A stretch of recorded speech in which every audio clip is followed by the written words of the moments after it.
তাসের ঘরের মতো ভাঙছে তৃণমূল। বারাসাতের জেলা সভাপতির পদ থেকে ইস্তফা দিলেন কাকলি ঘোষ দস্তিদার।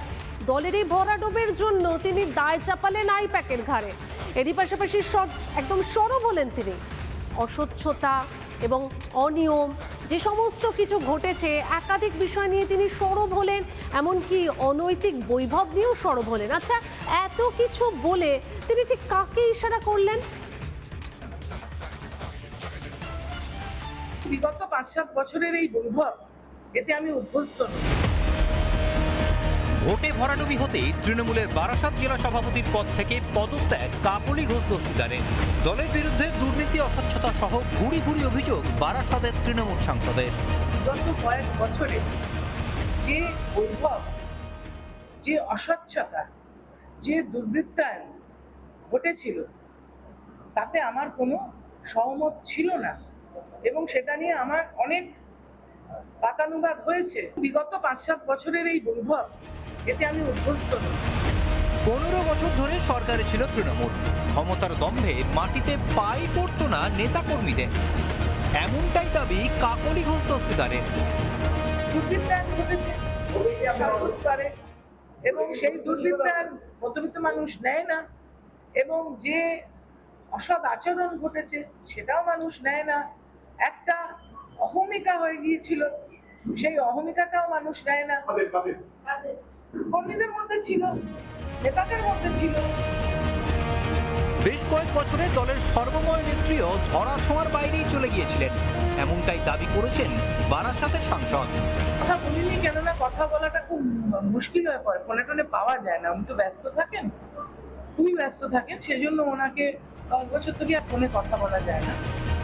বারাসাত সাংগঠনিক জেলার ৭ বিধানসভার মধ্যে ৫টিতেই ভরাডুবি হয়েছে তৃণমূলের।